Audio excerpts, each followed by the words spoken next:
The CPU, short for Central Processing Unit, is like the brain of the computer, and once you understand how it works, you'll understand the computer as well. Let's remove the cover of the CPU and zoom in to see what happens inside. There are lots of different wires carrying information around the CPU. This particular CPU is called the 6502 and was used in computers like the Apple II and the Commodore 64, as well as in the original Nintendo Entertainment System.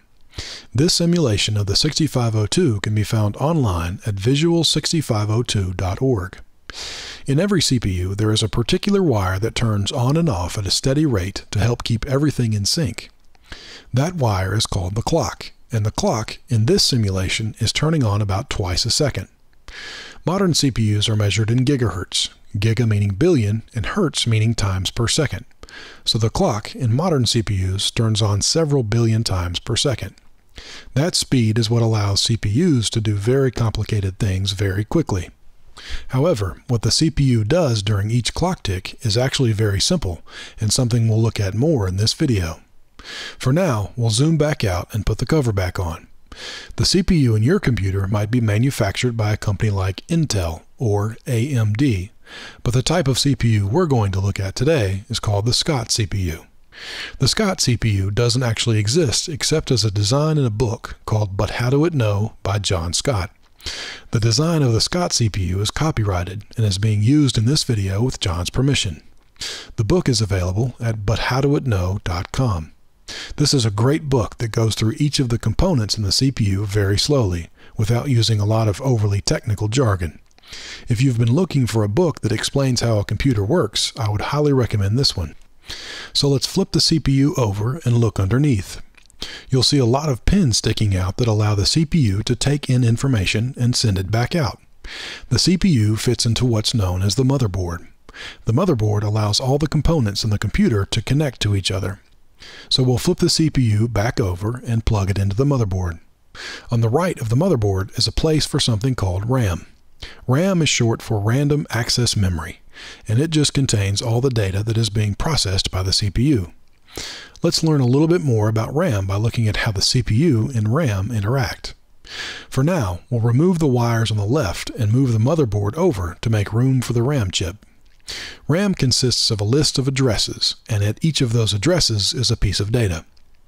The CPU normally requests and processes each piece of data from RAM in order, one after the other. However, if the CPU is instructed to pull data out of order, it can do so. That is why it's called Random Access Memory. The data can be accessed randomly if it needs to be, although normally it's accessed in order. When the computer first starts running a program, it sends an address to RAM to begin retrieving that program. The RAM address just consists of a series of ones and zeros representing on and off wires. RAM doesn't do anything with that address though until the CPU also turns on the set or the enable wire.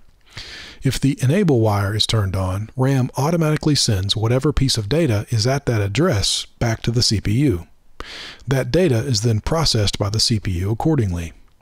Once the CPU is finished processing that piece of data, it then sends another address to RAM, turns on the enable wire, and gets the next piece of data from RAM. This process happens over and over again inside the computer. If the CPU needs to save data to RAM, it outputs an address, outputs some data, and then turns on the set wire. The RAM will then overwrite the data at that address with the new data. But what is that data inside RAM? Because it just looks like a bunch of ones and zeros. Well, it's made up of different things. Some of the most important pieces of data in RAM are the instructions. Instructions just tell the CPU to do different things. There are also numbers inside that data. These are numbers that you might want to add together, compare, or simply process in some way. Another thing, and this is kind of weird, that is in the data is addresses. At particular memory addresses in RAM, the data itself is also an address. These addresses can be used for various things. For instance, if you want to output a number to an external device, you have to know the address of that particular device. Do you want to send data to the printer, or do you want to send it to the monitor, for instance? There are also letters stored in RAM. If you want to show some text on the screen, you would actually store it as a bunch of ones and zeros in RAM. Each letter is stored as a particular combination of ones and zeros according to a character code. These character codes are arbitrary. Someone just decided that this is a lowercase a and this is an uppercase G, for instance. So that's what's actually in the data inside RAM.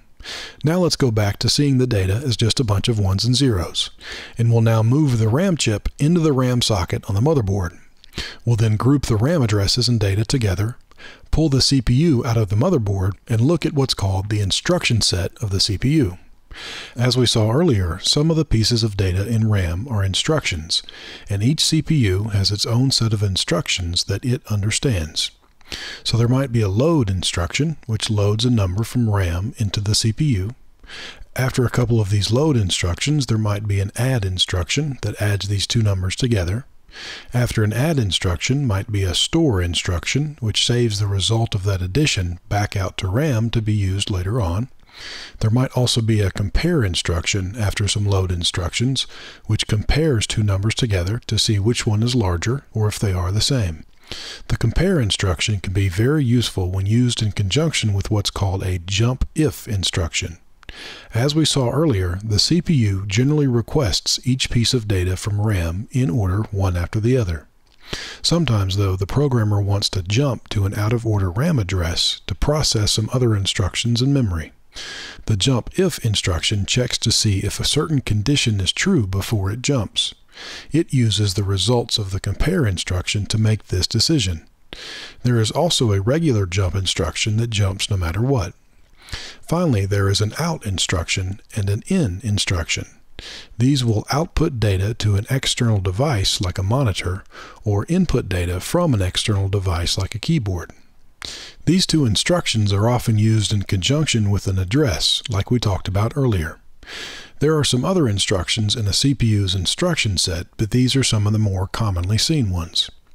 So as we saw, the data in RAM consists of things like instructions, numbers, addresses, and letters. So let's go through a program that would use this instruction set to play a guessing game. So it would load a number like 9 into the CPU. Let's say that the programmer decided that that was the right answer, so he went ahead and put that number into RAM. And then comes an in instruction to retrieve the user's guess. After the in instruction is the address of the keyboard, so we can know where we're getting the data from. Next comes a compare instruction that checks to see if those two numbers, the one saved by the programmer and the one entered by the user, are the same. Following the compare instruction is a jump if equal instruction, which will jump to another address in RAM if those two numbers we just talked about are the same. The jump if equal instruction is immediately followed by a new RAM address. If the two numbers are the same, the CPU jumps to that new address to begin processing its next set of instructions from there. If the two numbers are not the same, then the computer ignores the jump if equal instruction and the corresponding address and just keeps going. Following the jump to address comes an out instruction with the address for the monitor. Then the letter capital G, and then below that would be the letters U, E, S, S, space again, so guess again. So if the user guesses the wrong number, the program would tell him to guess again, and then jump back up to the in instruction to retrieve that new guess, and then process these instructions all over again. By the way, the in and out instructions used here have been simplified somewhat, but you'll find them covered in more detail in the book. So now let's briefly take a look inside the CPU itself to see how it would process an instruction. As we saw earlier, this is the inside of the 6502 CPU. Let's take away the 6502 wiring and see what's inside the Scott CPU. The first component is the control unit, which is kind of like a captain in the Army.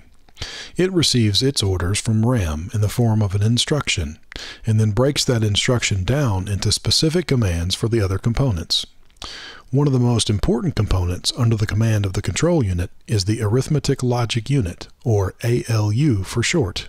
The ALU is what performs all the mathematical operations inside the CPU, such as addition, subtraction, or even comparison like we saw earlier. The Arithmetic Logic Unit has two inputs. We'll label them Input A and Input B, and assume they are two numbers from some previous load instructions. Now we might want to add those two numbers together. The control unit receives that instruction from RAM and then tells the ALU what type of operation to perform. The ALU performs the operation and then outputs the answer. Sometimes, though, depending upon the type of instruction, the output from the ALU can actually be ignored. For instance, if you have a compare instruction, the ALU doesn't need to output an answer. Instead, it just needs to tell the control unit how the two numbers compare to each other. For this, the ALU uses what are called flags, and they help the control unit decide what to do when it receives the next instruction, like jump if, which we'll see later. For now, though, let's say that we are working with an instruction that does produce an output. Where does that output actually go? Well, the 8 wires coming out of the ALU would actually run to what is called a register. A register is a very simple component whose only job is to store a number temporarily. Registers act just like RAM, except they are inside the CPU, making them faster and more useful for storing a number temporarily while an instruction is being processed. When the ALU sends the output to the register, it won't actually be saved until the control unit turns on the register's set wire. The set wire is just like the one we saw earlier for RAM. When the set wire is turned on, the register saves whatever number is on its input wires. Once we have the output saved in the register, though, how do we get it back out? Well, when we are ready to move a number out of the register, we need another control wire called the enable wire that also runs from the control unit to the register. As soon as the control unit turns the enable wire on, the register will output whatever number is saved inside. The output wires of the register then connect to what is called the CPU bus. A bus, as we saw earlier on the motherboard, is simply a group of wires that connect multiple components inside a computer.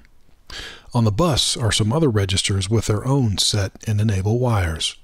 These may have numbers from previous instructions already saved inside. So the control unit will then turn on the set wire of the particular register that it wants to save that number to, and that number will be saved in that register. Afterward, the control unit will then turn off the enable wire from the first register and clear the bus. The 4 registers at the top are just used for storing numbers between operations, so they have output wires that go directly back onto the bus. So now we have moved a number from one register to another just by turning some wires on and off. That's the advantage of the bus, easily moving numbers between components. The disadvantage of the bus is that you can only have one number on it at a time. Because of this limitation, the arithmetic logic unit uses a temporary register for input B. When the control unit is processing an instruction involving the ALU, it will move one of the inputs to the temporary register. The temporary register has no need for an enable wire since it only outputs to the ALU and doesn't conflict with any other registers. The other input to the ALU comes directly from the bus. The control unit will enable another register, and that number will become input A to the ALU. That number stays on the bus until the ALU is finished processing the instruction. And so now there are 2 inputs to the ALU, and we're ready for the ALU to perform an operation. As we saw earlier, the control unit knows what operation to tell the ALU to perform because of the instruction it receives from RAM. The instruction itself is in another register called the instruction register. By the way, the input wires from the bus won't affect this register since the instruction was already saved in a previous step.